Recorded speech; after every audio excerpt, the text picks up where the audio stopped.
Hello, good evening. Hope you're doing okay this Sunday night. Well, you're possibly not after this weekend's result against the Chairboys. Cherries went down 1-0 at Adams Park, and I just want to thank each and every one of you that joined us either on our free-for-all or on the watch-along show as well. We did really good numbers, actually, considering there's a social media boycott this weekend, so we couldn't put out our usual tweet. But thank you so much for joining us, and thanks for joining us tonight as well. If you want to get interactive on chat, you can do. Just leave us a message. We will be reading and interacting back with you in chat as well.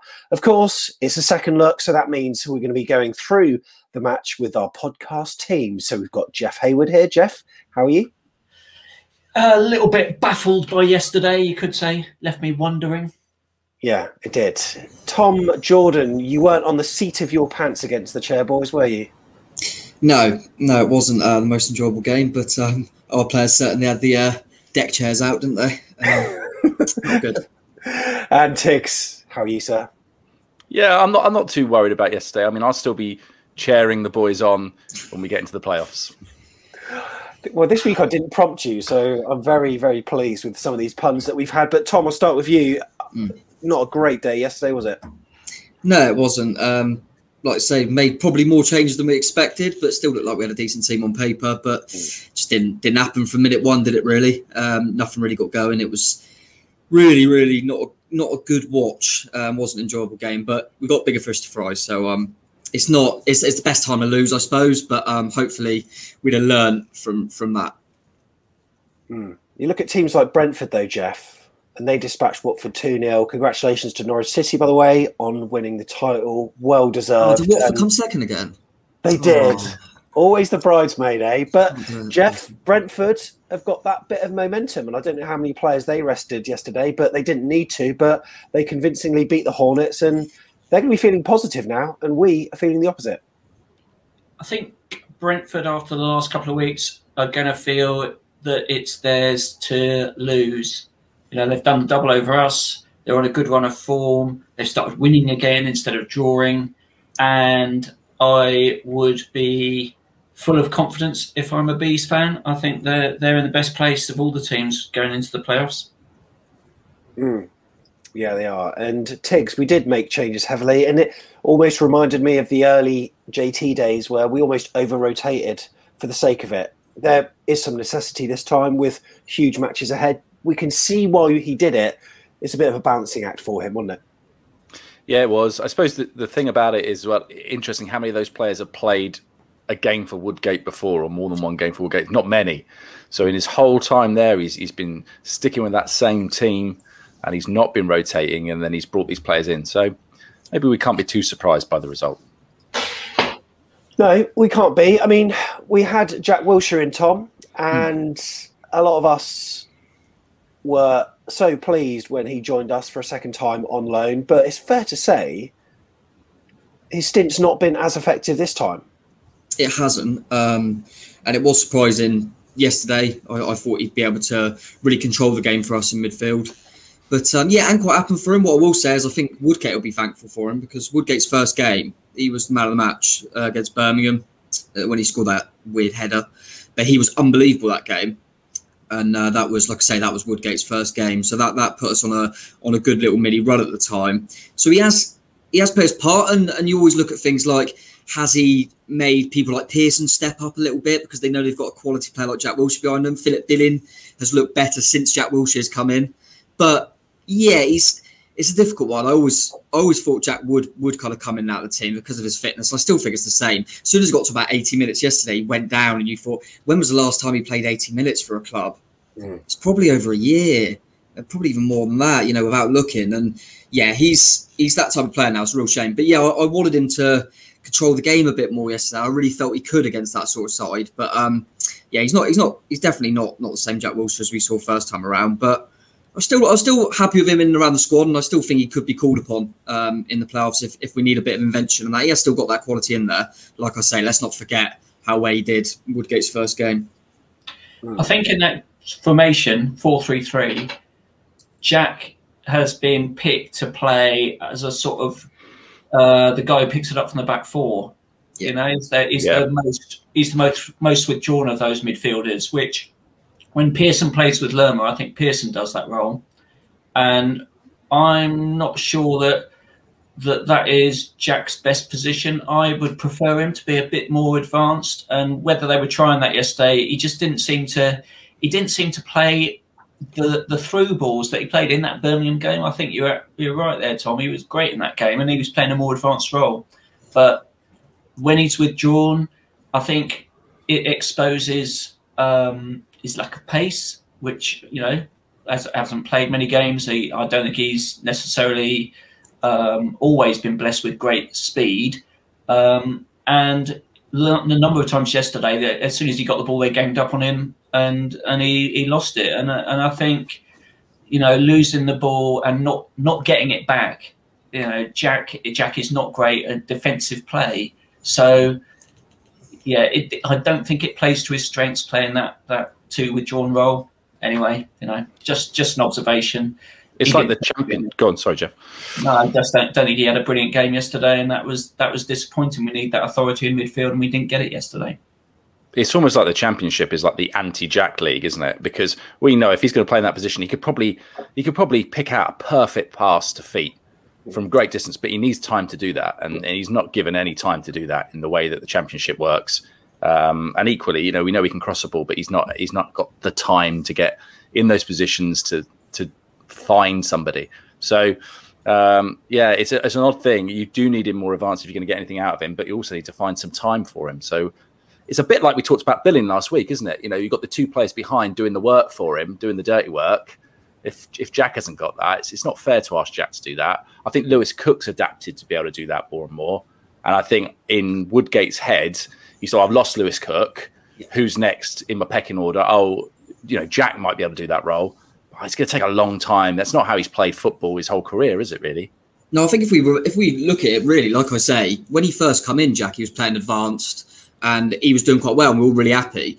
Then, because we were rotating him because of his injury record, Billing got a few chances in the advanced role, and then Billing's just been amazing. So Jack's never played in that advanced role again because he can't, because Billing's too good at the moment. So I don't actually think it's Jack. I don't think he's played well when he's being deeper, but when he played advanced before Billing, he was quite good. But yeah, I agree with that, Tigz, as well. I think that JT tried to do it at the start of the season with Lewis Cook, and it kind of worked. Having Lewis as like a deep line playmaker, I don't think it suits Jack. But I just think in general with Jack, it's just fitness. He hadn't had a pre-season. He's just playing catch-up all the time. Then he has to get rested, and he just can't get... I think that's going to happen for him for a long time, unfortunately. But yeah, I was hoping he'd have a better game, to be honest. So it's one of a few changes with Jack Wilshere coming in, Jeff, and Roro was one of them. And do you sometimes feel sorry for players like Roro that have got these limited spells to impress? He's not had much of a run. Clearly, he was one of the stars of that performance yesterday. You might say, well, it wasn't much of a sort of level to be the star in that performance, but he was the guy who played with a bit of energy, a bit of verve, and was making through balls and running at them, you know, creating opportunities, not always making the right decision with the ball, but, you know, fair play to him. He made an impact when he's had limited chances, and I think that's the thing with Roro. He's at the start of his career, and he's got that sort of energy and impetus, and you can, you know, he's got a point to prove, and you can see that in the way he plays. And I just question whether some of the other players yesterday, given that opportunity, really have that same desire or appetite, or already are looking at playing for other clubs and thinking, you know what, I'll just turn up because I'm in the shirt, but I know I'm not going to be here next season, so, you know, thoughts elsewhere. This was really up to the players, though, to impress. They wanted Tigz. It was their chance to put themselves in Woodgate's shop window. Roro did play all right, and he's an option from the bench, but there are some others where you think, nah, we're not going to be starting you against, well, probably in the last 4 games, because that's what we've got now. We've got the Stoke game that will provide that little bit of momentum. I don't think we can really do what we did versus Wycombe against the Potters next weekend, because otherwise we're going to be starting cold against probably Swansea in the first of our semi-finals. So it's a shame, really, because none of them have really shown themselves to be a decent option. And, you know, Dan Juma, you know, he'll be starting. Solanke, he'll be starting. Pearson, he'll be starting. We almost know our side already. Yeah, we definitely do. I think we'll go back to what Woodgate had tried and tested. The two players I really feel for, Roro, because I think after all the furore of us signing him and nicking him from Reading, who thought they had it in the bag with him, I think he would have played more games for them. So I feel for the guy. You know, he's come from a foreign country, come over here to live and play. Probably thought he'd get a bit more football than this for sure. I know there's an option to buy, but it doesn't look like we're gonna buy the guy at the end. And the other one I feel for is Mepham, because yesterday he came in, and I know we'll talk about it later on, but he didn't have the finest game. But his chances have been so limited this season, especially now that we've got that partnership between Cook and CCV. I mean, the poor guy. I just think when we signed him, he was going to be.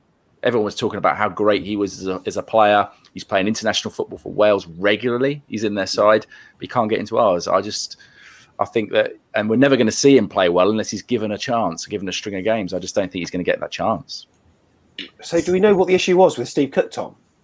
Was it neck? I think they said neck or back kind of injury, but he should be fine for Stoke as well. He obviously must have had something, because I thought otherwise you would have had him on the bench, wouldn't you, just in case, because there was no centre half on the bench. But yeah, it didn't sound like it was anything too serious. Hopefully not. Okay. But yeah, no, I agree with that. And what I will add to the Mepham thing as well is I've never seen him play left centre back of a two. Never. No. He's played right centre back with Steve Cook, right centre back with Nathan Ake, right centre back with Jack Simpson. Never seen him play left centre back. But I totally appreciate you don't want to just suddenly move CCV, who's been great. So he's been out for so long, and he just didn't look comfortable from minute one on that side. He's probably never had a connection with Rico. I think they do make a difference. I always remember, I always felt Steve Cook now, who's been brilliant, and with Tommy Elphick, he was always left centre back. And because Ake was so good, Cookie had to play right centre back. I never felt he looked quite as comfortable. It does make a bit of a difference. And yeah, I did feel for Meps yesterday. And obviously we'll get into early on, and even attacking chances as well. Meps just didn't have a good game. And he was one, like Tigz said, I really wanted. When I looked at the team sheet, I thought I'd love to see Meps and Wilshere really have a good one today. And that definitely didn't happen. Just want to add something quickly. I think we as football fans, and it's common for every club, it's not just us, but we're impatient. You expect guys to come in after not having played for like 10 games. I don't know when it was Mepham last played for us, probably QPR, maybe? Yeah. A long time ago. And you expect them to just like get straight in there and at it, and you expect them to be on the money. And we all do that. And we'll say things like, well, you know, they're paid a lot of money. They're professionals. They should be able to just come in and do a job instantly. And I think we overestimate that their qualities and that, and we underestimate just how difficult that is for players to come in and just slot straight in. It's not easy to do. Not easy for. I mean, the last time he played, I think we maybe even have been playing 5 at the back. So he's playing in a back 4. It's all different for him. And I'm not making excuses, but it is an excuse. And then you've got a question, well, how was the team prepared for yesterday? What was Woodgate trying to achieve? Did he really work with that 11 during the week really hard to get a result yesterday? And I think you can sort of, we'll come on to where we're at now, but you kind of feel maybe the players their heart not really being in it. Well, maybe there was a sort of, okay, result doesn't matter. It's not you know, priority is not to get injured. Not to really trouble ourselves too much, and save ourselves for the important games to come. And I think that's what we got. So anyway, just wanted to say that. And Jeff, I don't care what they say, you cannot replicate the matchday competitiveness than a training ground, can you? Because when they're playing on maybe 11v11 on the training ground, you don't get that sort of intensity that you do on the pitch on a match day. And I know we haven't got fans involved or any of that stuff, but like at the end of the day, these players are going into the games pretty cold. So maybe you could give that as a bit of an excuse for Chris Mepham. And you know what? He looked cold, didn't he? When Wycombe took the lead, and it was Ikpeazu that scored it on 4 minutes. I mean, Tigz, do you want to talk us through it? Because it was, I mean, let's face it, it was a wonder strike, wasn't it? It was a wonder strike. Very, very good. There's not much we could have done, but I mean, we could have closed him down a little bit sooner. But the way he picked out that corner, and he's only got 6 goals this season so far. But for them, that's excellent. That is excellent. And his form has been increasing more and more. It's really interesting what you were saying there, Sam, about competitiveness, which is an excellent word, by the way. In that, I think that's a problem that we've always had even under Eddie Howe, whenever we change players, we bring them in. Who are these? Even when we weren't in lockdown, who are these people playing week in, week out? And this all goes back to the whole point about us getting an academy, etc., etc., etc. Because, you know, who's Met's been playing during, you know, when he's not been in the first team? Who's he been playing against? I mean, there's no other fixtures for him to play. And even if there was, we'd be playing, Havant and Waterlooville. So, but going back to, as you were saying, the goal, it was an excellent goal. I don't think we could have done much about it. I don't think Beggs could have done much about it. You just have to stand and applaud it. But how long was there left of the game? A lot. So you think, that's all right, we got time. I felt this during the first half, and I texted to you afterwards. It had the feel of England in the last World Cup. It doesn't really matter if we lose to Belgium, but it's probably going to be better for us. We faced Colombia and then it was Sweden or whatever, but it's almost like that. I think what you've got to remember is Barnsley lost to Preston. If Barnsley had won, we'd be sixth. And then we would have been playing Brentford. Well, that's definitely not what we want, is it? No. So it would have been a bit silly unless we just knew that Preston would win. But yeah, I know what you mean. It did feel like it felt weird because there was nothing to it anywhere, was there? There was no patterns in the play. Like I say, I think sometimes psychologically as well, you make 7 changes. If I'm in the Wycombe dressing room, if I'm a Wycombe player or I'm Gareth Ainsworth, the manager, that's my team sheet. That's my my like kind of message to him straight away. My team talk is, these lot have made 7 changes because they're playing you. That's how, you know, they think you're a walkover. That's what I'd be saying to my players if I'm the Wycombe manager. Right. I'd be saying, you know, they're trying to take the mick out of you here because they made 7 changes because they think they can afford to because they're only playing Wycombe. And I think that would fire you up if you're a Wycombe player. And I think it done that. And you would if you're a player. You think they think they can just make all these changes and just roll us over. And they really fought, and they deserved that because they fought hard the whole time. They did when we played them at our place. They just didn't have enough quality. But this time, you know, great strike, and it gave them something to hold on to, didn't it? When you play these sort of teams, sure, we'll get onto the fact that the 3 teams that are going to be relegated from this league, we haven't done well against. But when you give them something to hold on to, they're a tough nut to crack.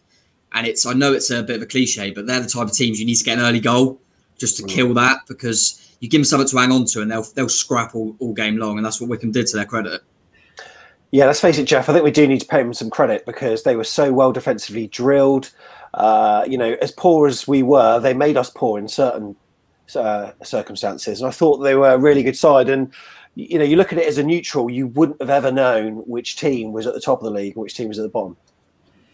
If you want a blueprint for how to beat Bournemouth, you press us aggressively, and they did that. You force us to try and play all our fancy football in our own half because it's much higher risk. Junior gives up the ball for their goal, trying to fancy flip. They get a break against Meps, and the guys does score a worldie, but it's because we were trying to play too much football in our own half, which is what Barnsley do to us, or what they did to us when they beat us 3-2. It's what Cardiff did to us as well. You know, just make Bournemouth play deep, and they'll struggle. And when we're in that sort of players not really confident of who's on the pitch, you know, we concede a lot of that space to them because we don't know what we're doing very well. You know, the players aren't confident, and that's what happened yesterday. And I thought actually, you know, there's a lot of chat about, well, you know, we had gilt-edged chances, and we had one right after they scored. You know, Junior gets that ball across, Brooks sort of loses his footing and half shouts for a penalty, but doesn't get it. And there were a number of chances like that throughout the game where the ball didn't quite break for us, or we sort of messed it up when it would have been a bit more time, you know, whatever.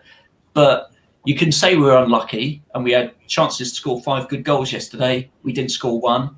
But at the same time, we didn't maximise our chance to get those opportunities because we played so deep, so slow. You know, it was a bit like the JT days when we rotated the side early in the season and we got a performance like that. You know, the players sort of just thinking we just need to turn up and our quality will win out. And it just doesn't in this league. There are a number of players who I thought weren't particularly at the races yesterday, Tom, and Sam Surridge, I think, was one of them.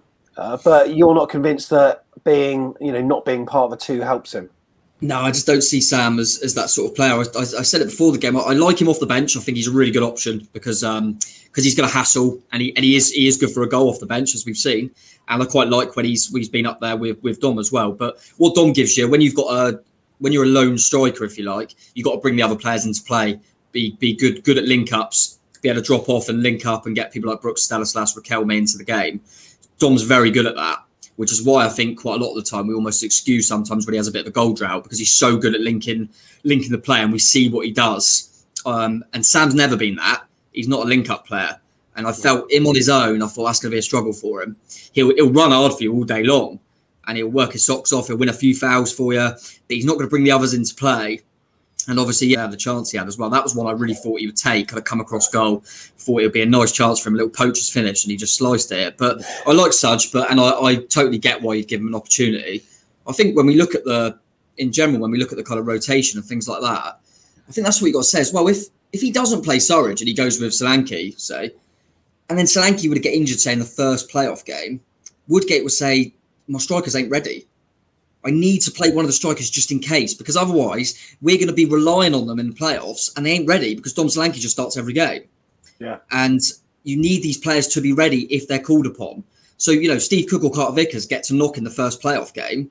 Meps wouldn't have played for months. And you think, blimmin' heck, you're bringing him out of the cold. At least he's got 90 minutes under his belt. Now, that's what I'm trying to look at as a positive. And I think that's what Woodgate tried to go with, is thinking, you know, worst comes to worst, we need people like Meps to have actually had a game. You know, they haven't played in months. So, yeah, maybe it was a little bit too many. Maybe Woodgate, if he'd done it again, would go half and half with the 2 games. But, you know, it is what it is. That team still should have performed better. And that's the simple fact. That if that team performed to its level, we beat Wycombe. They didn't. Chances, as you say, there were sort of Paul Gascoigne-esque chances, sliding at the far post, Sam Surridge, as you say, slicing his shot.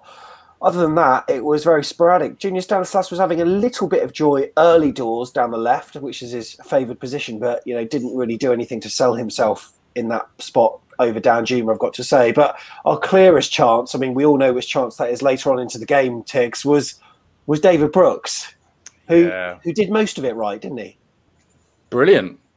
Absolutely brilliant, I thought, that bit. I mean, you know, it's just so frustrating. He did all that work, but what a saving slide there from Stewart. I mean, this is the thing, right? We go into that game. What do we gain from winning it? We gain momentum for sure, but it meant a lot more to Wycombe, and that was just so evident. You know, they needed to win. So, and even though really they needed to score a lot of goals against us to have a chance of staying up, and they know that they are relegated, they've taken it to the last day of the season. And that, again, like Thomas said, I mean, that would be part of their team talk, wouldn't it? You know, let's not get relegated today. Let's get relegated next week. It was interesting as well about the players there, and Tom was saying about the team talk that he'd been given. He would have had his players all week preparing themselves for Danjuma and for Billing.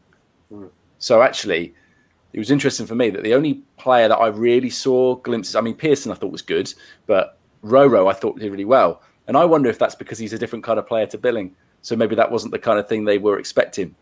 Trying to give him a credit for it as well, though, because he did try to force himself into Woodgate's mind.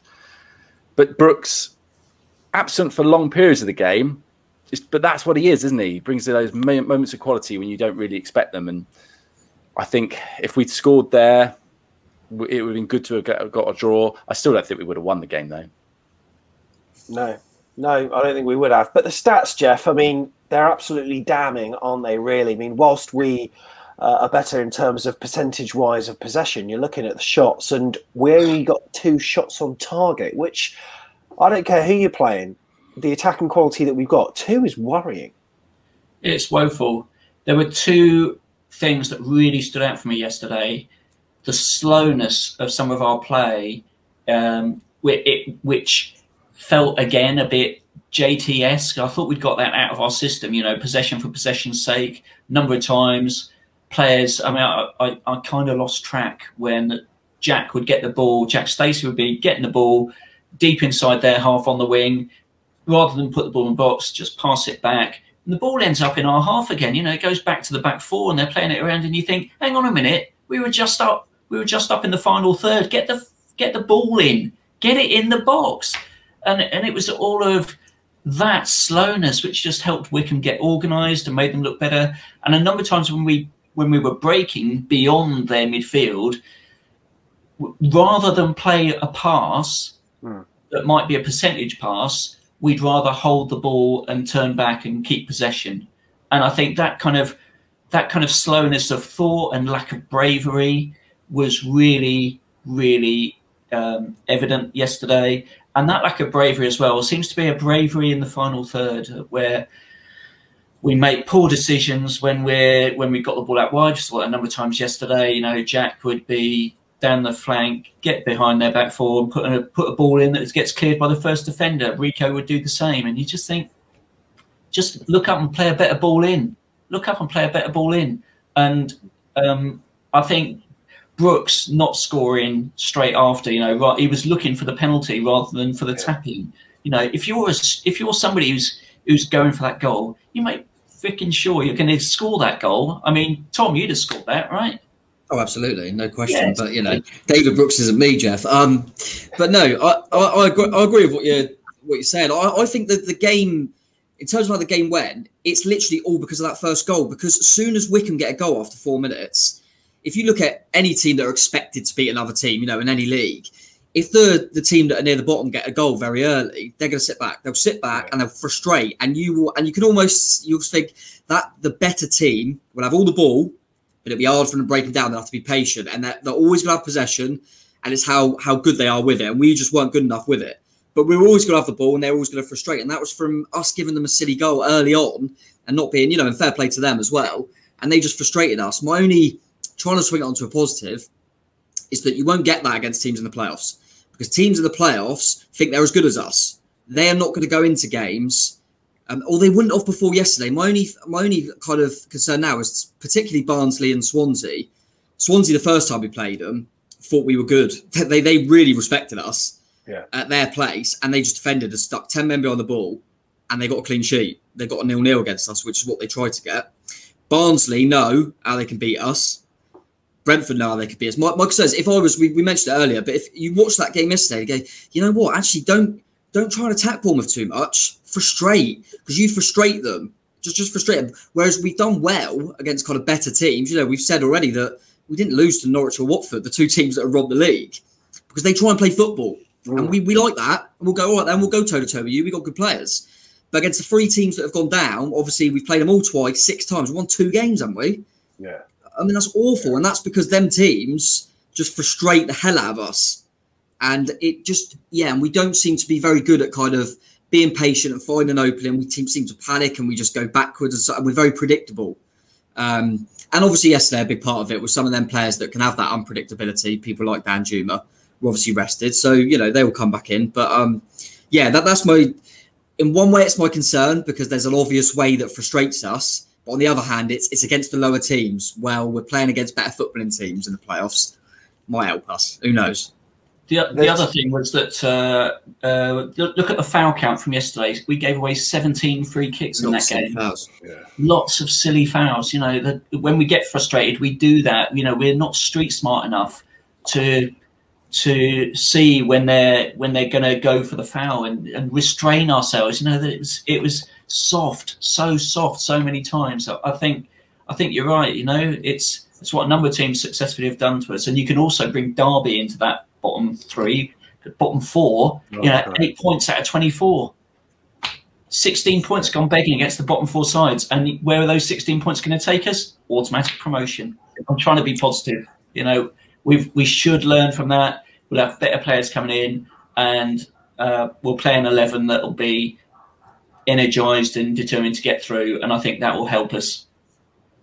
There's 2 ways that I'm looking at yesterday's performance, Tigz, and there are going to be other teams like Swansea and Brentford who'll be looking at that and they'll be thinking they're rubbish without their star men. In the first leg, let's go out and let's be brutal with them. Let's give them a nudge. Let's, you know, I wouldn't be so cynical as to injure them, but they know how much we rely on those players. And you can see it actually, because, you know, against Wycombe, once they went 1-0 up, there were a couple of times where we were, you know, trying to break through. They had 10 men behind the ball. They just had their lone striker up top. And David Brooks isn't that type of player that will, you know, try to get in behind. He always likes to, you know, cut in on his left foot, by which time there's like, you know, 2 banks of 4 in front of him and usually like a couple of others. And Junior Stanislas isn't really that type of player. The only players that really got him behind, Dan Juma when he plays, and Jack Stacey managed to get to the byline and cut the ball back a few times. But other than that, we didn't have any of that. So that's all Wycombe really needed to do, just get their players behind the ball, because they probably knew that we haven't got the quality on the wing with Dan Juma to actually try to get in behind them. So it shows how much reliance we have got on certain players. We need to wrap them up in cotton wool. So maybe Woodgate was right. Yeah, maybe it was. And I think, we're talking about, we've already drawn comparisons to when we were playing under Tyndall and when we hit the malaise with him, what it looked like. If you go right back to the beginning of the season, we had lots of games where it was a bit like this, and then we had one moment from one player who scored an incredible goal. And a lot of our goals, first 10 games, you look at our goals, they were great. And a lot of them were from well outside the box. And you think, okay, why aren't we doing that anymore? Why are we trying to pass the ball into the back of the net? Why are we trying to hold possession? Why aren't we taking a shot? You're telling me that if we give the ball to Wycombe, they're going to score? They might do, but we got nothing to lose from the game. We really haven't. We're in the playoffs. So that's the most frustrating thing from yesterday. We didn't take any risks. And if you're going to be a fringe player at Bournemouth and you want a chance of starting, you've got to take risks. And I don't think Woodgate would have told them not to. I really don't. I think he would have said to them, look, lads, this is your chance. Let me see how you get on. I think Woodgate would be almost kind of concerned at the fact of the lack of characters he had there, in the sense that he's given people an opportunity and said, if you want to get back into the squad, here you go. And it felt like, apart from Roro, I mean, Ben Pearson was good, but we think he is one that will play anyway. Obviously chose to rest Lerma instead. Apart from Roro, who I think's got his own personal thing anyway, he's a typical lone player, young lad, very raw. You can see that. It's not the finished article, but he's a lone player who's just going out there and trying to express himself, and, fair play to him. But the others, he's gone, you've got an opportunity to try and force your way into the team for the playoffs, for the big games. And they all look like they went out there to protect themselves and thought, I don't want to get injured because then I won't be able to play. They all played within themselves. That's a worrying kind of characteristic to have, because you'd won. I kind of looked at it and thought, you know what, it might be a good thing because these players are going to be well fired up. I would be. I think this is my chance. I thought we were on a massive winning run. I'm never going to get in this team. I've been given this one opportunity against, no disrespect, a team that are getting relegated. I can go out there and really do something there and I'll be in the team. And none of them took that chance, which I think there's literally only one, we're hoping Kelly will come back, obviously. He's been injured. There's only one position, and that's right back, that you can, apart from that, it's pretty much bang on, isn't it? I mean, yeah, maybe Brooks, Stanislas, but Stanislas ain't as effective on that side. But yeah, it's a concern, because I thought that it would have, how lovely would it have been if Wilshere had just been unbelievable and we'd go, hang on a minute, how can you drop him now? You want them sort of problems, and Woodgate gave himself an opportunity to have them problems, and none of them really took it. Like you say, probably Roro aside. No, I was just going to say I'd add Junior to that as well, Tom, because I thought yesterday, he's obviously a player who feels like he's not automatic first teamer because of the way Danjuma and Brooks are ahead of him now in that 4-3-3, and when he's come on as sub the last couple of games, I just think he's been slightly off it, and yesterday with a full game, he was slightly off it again. And yet you think if you put yourself in a good position with a great performance yesterday, you're in that team. Yeah, and what was going to that actually is Junior was one that I thought, take your opportunity. He played within himself like he didn't want to get injured, and he ultimately got injured. So it doesn't make it. Do you know what I mean? He pulled his hamstring, didn't he, at the end? And so that's the thing. You talk about rotation to keep people fresh. People get injured in training. Yeah. Do you know what I mean? Sometimes I think but I think. It's a difficult one, but yeah, Junior was another one that he almost looks to me sometimes like a player that thinks he shouldn't be. He almost thinks, why am I being dropped? Yeah. I feel like that sometimes, and sometimes I look at him and think, actually, he gets a lot of stick, Junior. I think he's scored quite a lot. I think his stats, goals and assists, are virtually the same as Sarr at Watford. They're virtually the same, goals and assists. He has still got quite a lot of numbers, and he's definitely not as effective on the right, but I think he's made just as much impact on games over the course of the season as David Brooks, personally. It's just a shame for him that Arnie, it's not for us, shame for him that Arnie's been unbelievable. But yeah, since he's kind of come out of the team, he's not been the type of player that's really gone, I'm getting myself back in there. He looks a bit stroppy. That's just what I think a little bit, yeah. I agree with that. He dragged us through some games, didn't he? He did, that's what I mean, yeah. He really did. And I think the thing that goes against Junior is he can play in about 4, maybe even 5 positions on the pitch, but he's not. But there's other players who when they put him in, they don't put him in his strongest position. They put him in one of the other 4 positions that he could play. It's almost a hindrance. It's almost a hindrance because I said it. People are saying like Adam Smith's had a bad season, but it's not his fault that he was used as a left back for ages because we didn't have a good left back.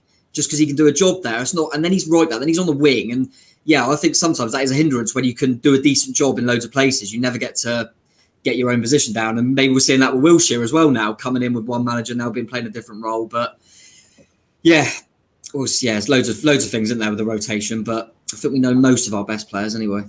And we also need Kelly. We also need Kelly at left back to do those overlaps with Juma because Junior didn't get much help from Rico. So he did got a bit in the first half, but didn't get much sort of distraction. It was all on him, and I think Kelly at left back is essential for that left side to be the threat that it's been over the last 7 or 8 games. So what about Smith v Stacey then, Tom? Who would be your preferred option at right back? It's a real tough one, actually. I think that's a really, really tough call. I think that's one that I wouldn't disagree with either. I think Stacey never lets us down. He always works hard, and I think his energy is always good.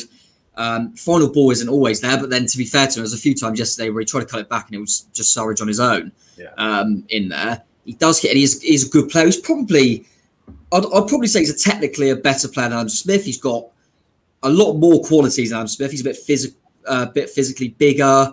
I think we've seen that. It might depend on the opponent. I think sometimes Smith gets caught with that ball at the back stick because he's not very good in the air. But what I will say is I always feel like we have a bit more balance when it's Smithy. Yeah. And Woodgate's definitely used Smithy more. And then I quite like the thought of Stacey can come on in front of him potentially, or later on in the game, say, when a team just naturally goes more direct if they're trying to get a goal. Stacey's a better option to bring on. But that's one of them positions where I'd kind of go, I'll leave that at Woodgate. That's probably on the opponents, maybe. That's probably on something that see how they play a little bit more, because I think there's weaknesses and strengths in both of them. But there's not one that's leaps about. We've probably got 2 of the best right backs in the league, to be honest. The other, whichever one doesn't play, we're probably getting the team we're playing, which is was quite good. I don't think either of them really let us down, like I say. But yeah, on the other side, like Jeff said, I feel like Rico has kind of been, yesterday I thought it in particular, he's thought, I don't want to get caught. I've been caught too many times. Yeah. And if I'm going to get my team, I can't afford a goal to go in because I've been caught. And he wasn't getting forward because it was almost like he was a bit afraid, I felt. He was playing within himself a lot. But we need Kelly's leaps and bounds above Rico, whereas Stacey and Smith, I think, can flip a coin. Hopefully he'll come back very strong. Jeff, did you manage to catch much of Woodgate's post-match interview? And if so, what did you think? What did you think of the words you said? Overall, I think I'd summarise it in the words, I'm not bothered, really, that we lost. And the most important thing for him yesterday was that most of the players played through it, got some game time, didn't get injured, Junior aside. I mean, Junior's a bench player, but actually with the way Roro played, I'd be disappointed if I'm Roro not getting off the bench first ahead of Junior after yesterday. So I think he's probably relieved that they got through that without too much damage to some of the bench players and some of the starters, Begovic, CCV and Pearson, automatic starters, I'd say. Brooks did some decent bits in flashes, but I think Brooks as well is probably better in combo with Smith than he is with Stacey, funnily enough. I hear what you say, Tom, but they do seem to be a bit more creative and are probably the best combination on that side. So Woodgate, he also came out with a classic, it's a difficult pitch, which, come on, Preston was a difficult pitch, not that one yesterday. I mean, that was fine. So a very understated post-match interview, I thought. Yeah, and Woodgate, Tigz, we've always heard him say in his interviews that he's always concentrating on the next match. The next match is the only one. But arguably, this is the first time he hasn't done that. And then we play probably the worst football since he's been in charge. Yeah, I agree. I also wonder, it's interesting, when you said that, you did a little spark in my head, Sam. I also wonder, what else is he thinking about now? Is he thinking just about one next game, or is he thinking about plan A, plan B for the end of this season? Because the way that we played yesterday, it just felt like that didn't mean anything else to it or anything to him, but something else must mean something to him. So He's got his mind elsewhere. A point was made last night on the free-for-all. I think it was John Spark came on. Yeah. And he said that, you know, if we don't get promoted this season, that could well be the players that are playing for us week in, week out next season. That could be our starting 11. So that's a really interesting point, isn't it? Because you think of the players that are missing, then a lot of them are likely to be the players that get poached. I think we'd be very lucky to have Asmir Begovic, Cameron Carter-Vickers, David Brooks next season if we don't go up. Personally, I think I don't think Wilshere will be here either, so I think it'll probably be weaker than that. I think you've got to. I genuinely, you know, let's hope it doesn't happen. But I genuinely think that if we weren't to go up, we're more likely to see Jadon Anthony starting games and things like that. I think if we try to like kind of leave it on a positive, I think that Riquelme's got to start in the Stoke game. Yeah. What Woodgate's got to do now is I gave loads of you an opportunity, and none of you really done anything. So, you know, Lerma, you're back in. Wilshere didn't do enough. Dom, you're back in. Sarge didn't. But Riquelme, you're staying because you deserve one more chance to see if you can try and give me a problem going into the playoffs. Because if he's the best player on the pitch against Stoke, he's the only one that's gave himself a chance, isn't he? So I think he'll definitely start. But yeah, it's a difficult one. And I don't know if he would have. He definitely didn't seem, like Jeff said on the interview, he didn't seem that bothered, which is weird for someone who always says it's the next game. It's the next game. But ultimately, when you've got someone like that, he will be. If we go up and we win the playoffs, he'll go, I was right to rest them players against Wycombe, wasn't it? And we go, yeah, fair enough. Because it's all about the result at the end of it, isn't it? You know, you see teams all the time, teams like Man City and stuff like that, resting players because they've got so many competitions. They go and beat Paris Saint-Germain the way that they did. No one cares that they rest players in the FA Cup now. Mm. But if it's all about backing it up, isn't it? If we had, the simple fact is, if we had won if I'd asked everyone now, we win 3-4-0 yesterday, but Dan Juma got injured, we'd prefer to have lost 1-0 and him be rested and be fresh. So really, you know, trying to look at it in that way, there was always going to be positives and negatives, whatever he did. But simple fact is, a defeat was better, weirdly, than losing a key player. It simply was, and I think that edged it for Woodgate. And he probably thought, this is the best one to rest them, because if I rest them for Stoke as well, then it'll be like 3 weeks until they've played, and they'll be, you know what I mean, won't be fresh or anything. So I think he'll play them, and then they'll have kind of, I think it's like 9 days in that break after that. So I think it was hopefully it was the right thing. I understood it.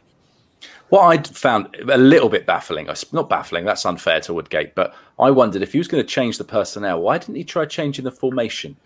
You know, asking Sam Surridge to play that Dom Solanke role was probably a little bit unfair, to be honest, the type of player that he is. It would have been interesting. You know, you want to bring in fringe players, maybe play them in different positions, try something a bit different. Because that's the only, well, not the only, but this is one of the concerns I have going into the playoffs is that we've decided we've got our formation, great. Do we have a plan B? And when we do introduce a plan B, it's so late in the game. I just hope that there's a little bit more flexibility because all of our forward players aren't the same. They're all different and they all work differently in different ways, and that they would complement each other, some of them together, I think.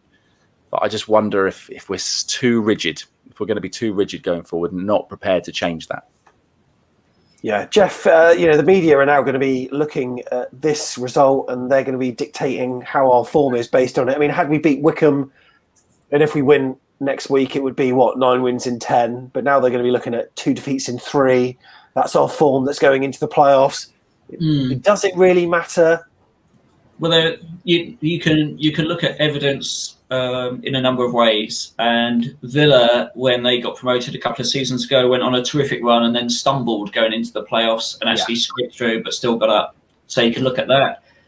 Fulham last year lost to Brentford twice, home and away, and beat them in the final, went up. So, you know, there's that on the plus side. So we could do it. But I'm sure anyone looking at yesterday will think, you know, we're vulnerable. We've lost that sort of self-belief that we had a couple of weeks ago. I honestly think when he picks the team against Stoke, he'll probably start with certainly the front three well, actually, no, you know what? I think he might start with Roro instead of Brooks. And I think he might start with Solanke and Danjuma, maybe play them for 60 minutes, get a couple of goals, try to see off an unambitious Stoke, and then, you know, let's bank that result, because that win absolutely will definitely get a Swansea home and away. Yeah, you make it sound so easy, Jeff. So before we talk about Swansea, you'll have noticed that social media has been very quiet this weekend, and this is why.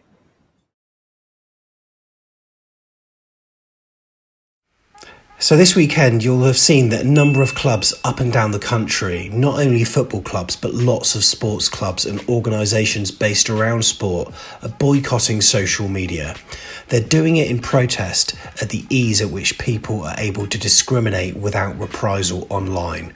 We're talking racism, xenophobia, homophobia, sexism, and lots more besides.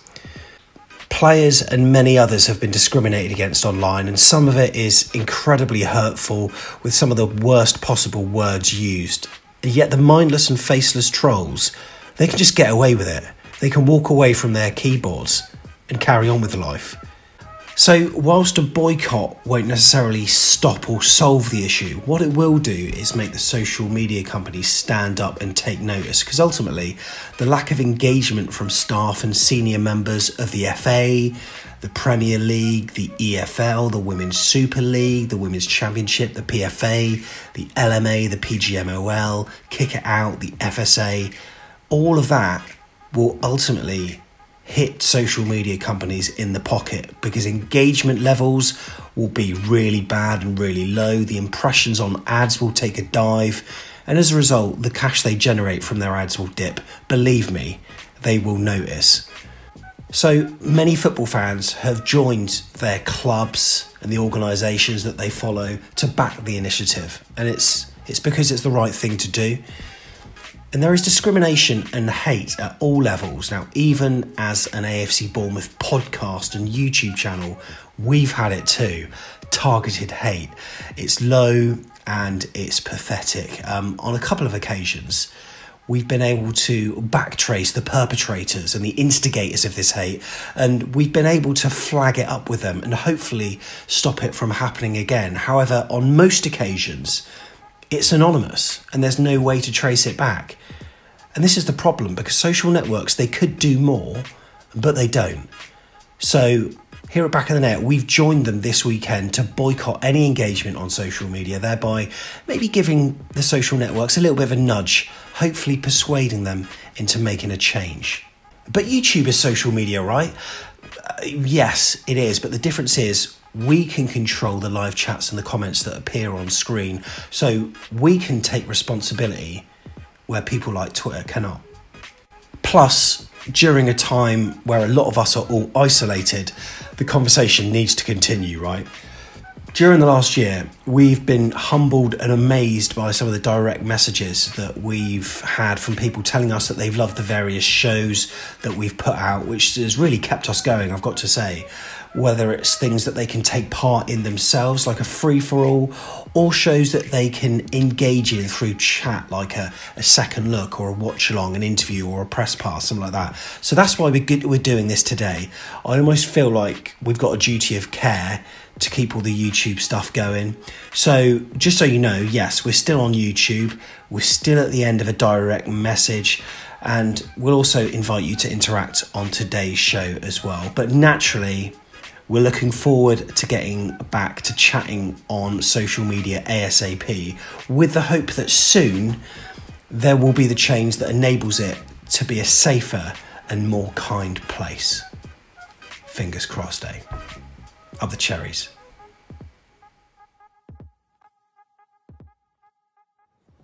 Yeah, so we've been part of the social media boycott as well, and hopefully it's hitting the social media companies where it hurts. Now, we will be finished for Line of Duty. It's going to be on in just under 10 minutes time. Don't you worry, you can find out who H is and all that kind of stuff coming up shortly. Jeff can't wait, I'm certain. But yeah, look, Jeff, you alluded to it. 3 points against Stoke, and it will be Swansea. Yeah. And that's the semi that we would have taken if we had a choice of all of them. That's the team we would have wanted, right? I think so, and I'm just a little bit wary that Swansea might try and defend deep like they did against us when we played them first game away at their place, rather than the sort of more open way they played against us at Vitality. However, I actually think it's going to be much better for us to play them away first. So really keen to get the result against Stoke, and then bank on Swansea getting nothing from Watford away last game of the season, which would be a tough one for them. I think Watford will probably want to win that and expect to win that. And so, yeah, finish fourth, play them as the fifth team, gives us a strong chance to go there, get a 0-0, and then turn them over 3-0 at our place, just like we did in the league. Yeah, Swansea, Tom, it's the match that we want. And, you know, Brentford, if they face Barnsley, I nearly forgot who it was then. If they face Barnsley, I mean, that's not an easy tie for them, is it? No, I don't think any of them are kind of foregone conclusions, and we know what the Championship's like. And like we've alluded to there, Brentford, you'd probably say, you know, the reason they're third is because they've been the best team in terms of the four that are in it over the course of the season. But Brentford are always in the playoffs, and Brentford never get out of the playoffs. So it depends how you look at everything. You know, like we're saying, you can always make the argument work. You know, if you want to be, you know, a more negative, pessimistic fan would say that no three teams that have come down from the Premier League have gone straight back up together. Never happened. But if you're a positive fan, you'll say, well, the last time Norwich and Watford got promoted, we were the other team that got promoted. Yeah. So, you know, you can make the argument for it. I think the fact of the matter is, with the squad we've got, and we should be able to beat anyone over two legs, in my opinion. We're more than match. Once you're in the playoffs, it's you know, it's obviously the equivalent of being in a semi-final of a cup competition. Really, anyone can win it. It's about how you turn up over two legs, and then in a final. What I will say is, I think if we got to a final, I'd back us. I think we've got more experience than the other teams. I think in terms of Brentford, I think that psychological thing of never getting out of the playoffs would hit them at Wembley. Hopefully fans would come back as well. I think that would really be over them. I still look at Swansea and like you say, we'd probably have to beat them anyway, on the looks of it, to get there. And Barnsley are still, you know, they've been a bit of a surprise package, haven't they?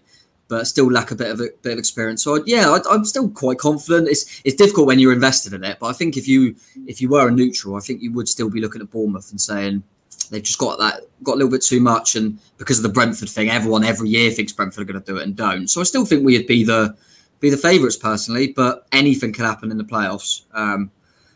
So we'll see, but it's going to be exciting. Anyway, it's better than mid-table mediocrity or whatever, isn't it? It's nice to have a season like this. It's difficult because it's not been a great season, but it's better than what we saw at the end of last season, and we knew we were getting relegated. So try and enjoy it, and hopefully we can end this season, which seems to have just been awful.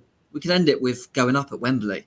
You know, and look, Tigz, we've got experience of lifting silverware this season anyway, haven't we? So, wake up. Wake up champions, you'll never see that. Oh, look at goals. Dan Gosling, look at that. I mean, it's mad. I mean, Pewee even played that game, didn't he? Oh, yeah. Yeah, and, he did. Sorry, go on, Tigz. No, I was just saying, he did. He definitely did. I was going to say, do you remember we had a goalkeeper called Archer? Was that his name? Yeah. We had a goalkeeper on trial, didn't we? And he played in goal. Yeah, that was a weird one. But but yeah, that's all. That at the end of the day, that's what it's all about this season. What it lifting the Betway Cup. So still got more silverware than Watford to get this season. So nervousness levels. I mean, over the past 5 minutes when we've been talking about the playoffs, I'm starting to feel the butterflies, Tigz. You? Yeah, a little bit. I'm feeling it now. Just after that Stoke game, I'll definitely feel it. Which I mean, and it's funny, right? We're talking about results and how they'll go this weekend. You look at the results that sort of the top 6 teams had. A lot of them weren't expected. Anything could still happen in this. I know it should be Swansea. But I think the thing we forget is for Stoke, they've not had a great season. And a bit like Wycombe, if they can get something against us, what a lift for the end of the season for them. Yeah. I'm hoping they're on the beach because, let's face it, there ain't too many beaches in Stoke, are there? So. No, there are not. Well, gentlemen, it's been a pleasure for you to join me this evening. John, or Tom Jordan, as I should be calling you. Thanks very much for your company. Thank you very much, Sam. Up cherries. I don't know why I always call you that. I think because you're the only person that's got a surname on this screen here. So I just say John for some reason. Don't know why. Weird. Yeah, that could be a reason if you want it to be Sam. Just learn the name, mate. God. Yeah. Tigz, thanks very much, mate. Thank you, buddy. Up cherries. And Jeff, thanks for your company. Yeah, cheers, Sam. Up the cherries. And we're going to be back on social media from Tuesday, chatting all things Cherries, and of course keep an eye on our YouTube channel throughout the week for some more content ahead of the Stoke game. Really appreciate you joining us tonight. Enjoy Line of Duty, and we'll catch you in the next one of the Cherries.